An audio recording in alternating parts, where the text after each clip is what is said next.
Let's find out more about why this has happened and what might happen next. The man who did break this story is Jack Martins, F1 journalist of Die Limburger. And Jack joins us live. Jack, good morning to you. When did you first find out about Horner going? Good morning, guys. Well, there were some rumors in the last few days that this actually might happen. Yeah, it was quite unbelievable when we found out in the first place, especially the moment when it's happening. I think not a lot of people were expecting this big bombshell. And it is a bombshell for your sport, isn't it? Is it a mutual parting of the ways, or was he sacked? I don't think it's mutual. Yeah, he got sacked basically from the, let's say, the mother company from Austria, Bull GmbH. Yeah, they made this decision, and yeah, as I said, I spoke to people this morning who were there when Christian really dropped the bomb. He was in front of, let's say, 1,000 people who work in Red Bull. It was quite emotional. People were crying. There was like 5 minutes of applause for him when he came on. Yeah, very emotional. It says a lot. He was very beloved in the team.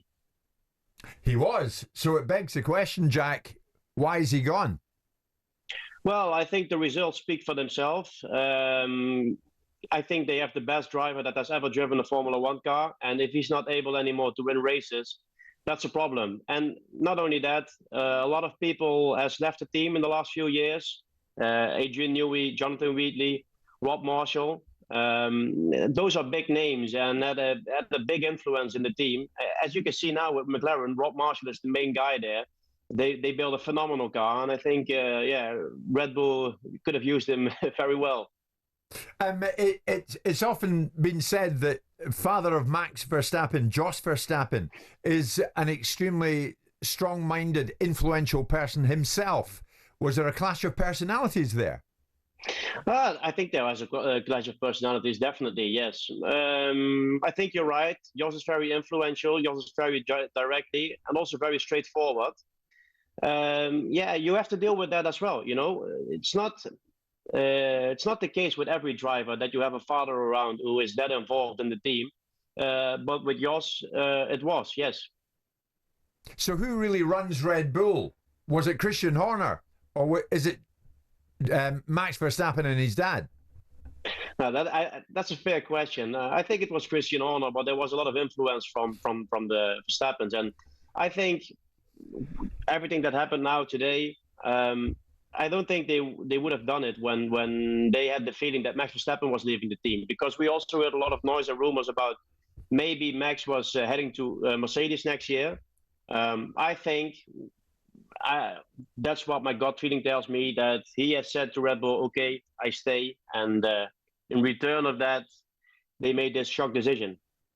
And it is a shock decision. I mean, it's rocked the sport this morning, Jack, and you're right across everything. It is a big announcement, Simon. Of that there is no doubt. Stay with us, Jack. But Jack, for the bigger question is, in your judgment, do you think this advances Red Bull's opportunity going forward, or disadvantages them by losing Horner?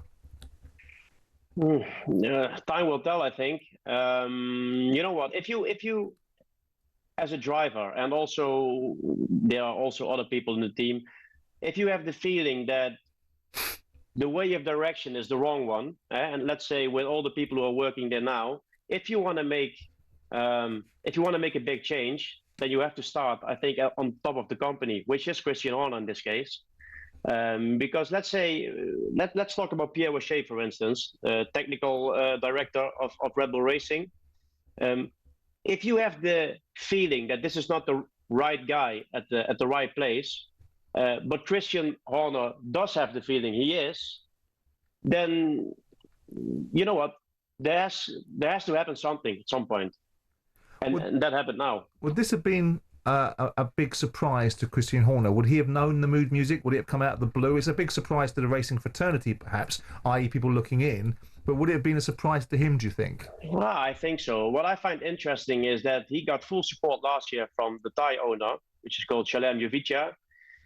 Because let's say a year ago, a little bit more than a year ago, the Austrian 50% of the company, 49 in this case, but let's say the Austrian people they wanted to get rid of Christian Horner after everything came out with the harassment and with his female colleague and all that. But it was always the Thai owner who stood right behind him, who always got full support of him. So there must something has changed in the meantime. I don't know what it is so far, but something has changed, because still, if Vijay was there to support him, then he would stay. Then he would have been in the team for sure. Still. So the king is dead. Long live the king. The people that are coming in now that are replacing him, what is that sort of going to change? Are going to be what sorts of personalities do we get coming in the door now, as opposed to what they had with Horner?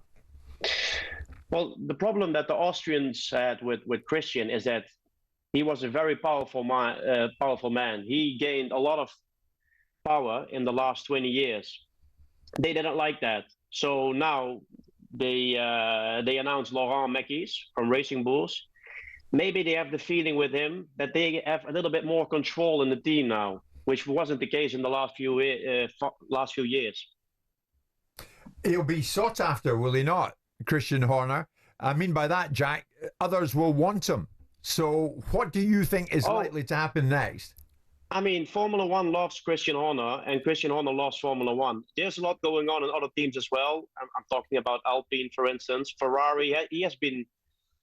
there has been contacts with Christian Horner in the past with Ferrari. Ferrari isn't going well. So, yeah, I think we're going to see Christian Horner at some point, for sure, in Formula One. I mean, I'd love to see him back in Formula One. He's a real character, and there's not much left of them. There are not many around anymore. So, yeah, I would love to see Christian back. And briefly, what's next for Max Verstappen? Does he stay put? You know what? There was a lot of noise around him going to Mercedes. I think he stays. In an ideal world, he wants to end his career in Red Bull, the team that gave him the chance and the opportunity to go to Formula One in 2015. We'll see. Time will tell. Next year, we have new rules, new cars. It's going to be very interesting, I think. You'll be all over that. Jack, thank you very much indeed. Jack Martins, F1 journalist with Die Limburger. Nice guy. Yeah, and he knows his stuff, doesn't he? Yeah, I was going to say to him, do I think the other team principals are going to react with a sigh of relief or slight apprehension that he might be in situ for their jobs? Yeah. You've always had an interest in this sport, haven't you? I mean, to a degree, yeah. I owned a car magazine, didn't I? So I had a degree of interest in it. I'm not a great lover of F1 as a spectacle. I've been to Spa-Francorchamps, I've been to the British Grand Prix, and I've always found it a little bit... Okay, fantastic. But a lot of my friends, Italian friends, are so seeded in this and absolutely adore it. So yeah, I pay a passing interest in it. Is it your cup of tea, Jim? Not really, I have to say. Well, Jim's